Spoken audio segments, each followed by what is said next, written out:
नमस्कार, संपादक सम्मेलन में आपका स्वागत है। मैं हूं मिहिर रंजन।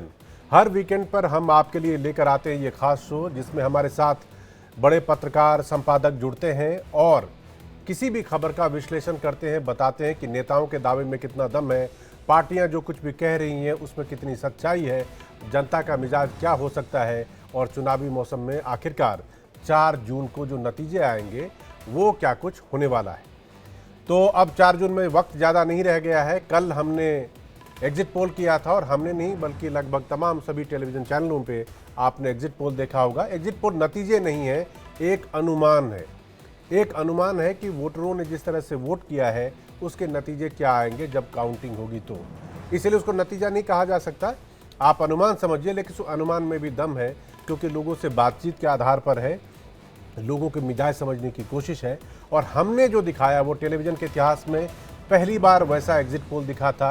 ये आर्टिफिशियल इंटेलिजेंस के आधार पर था, जिसमें डेटा मतलब लोगों के जो राय और लोगों से जो बात करने की बात थी वो कोई लाख, 2 लाख या 1 करोड़ नहीं बल्कि करोड़ों की संख्या में थी। और किसी 1 या 2 दिन का नहीं, उनके बिहेवियर के पैटर्न को देखते हुए, उनके सोशल मीडिया एक्टिविटी को देखते हुए और तमाम चीज़ें जो हो सकती थी उसके आधार पर ही वो नतीजे और निष्कर्ष पे एग्जिट पोल के नंबर्स हैं।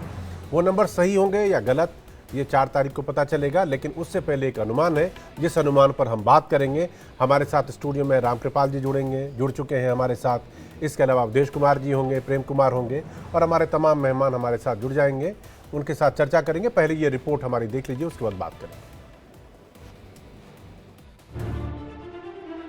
हम सबको 4 जून का बेसब्री से इंतजार है। 4 जून को लोकसभा चुनाव के नतीजे आएंगे और उसके बाद ये तय हो जाएगा कि देश की जनता ने देश का बागडोर किसके हाथों में सौंपा है।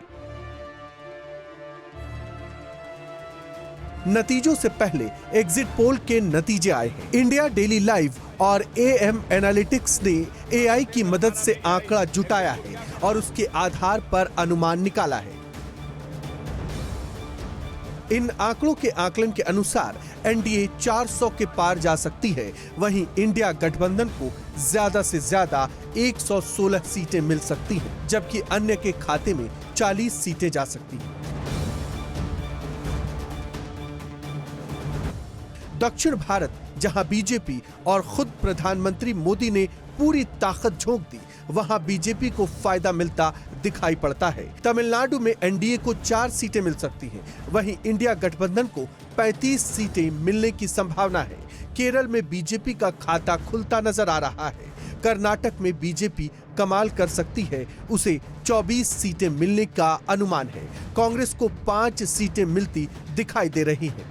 आंध्र प्रदेश में चौंकाने वाला परिणाम हो सकता है। NDA को 18 सीटें मिल सकती हैं, तो वहीं इंडिया गठबंधन का खाता नहीं खुलता है, ऐसा एग्जिट पोल के आंकड़े बता रहे हैं। तेलंगाना में बीजेपी को 7 सीटें मिलने का अनुमान है, वहीं इंडिया गठबंधन को 5 सीटें मिल सकती हैं। गुजरात, हरियाणा, उत्तराखंड, हिमाचल प्रदेश, राजस्थान, मध्य प्रदेश में, झारखंड और बिहार में भी बीजेपी कमाल करती दिखाई दे रही है।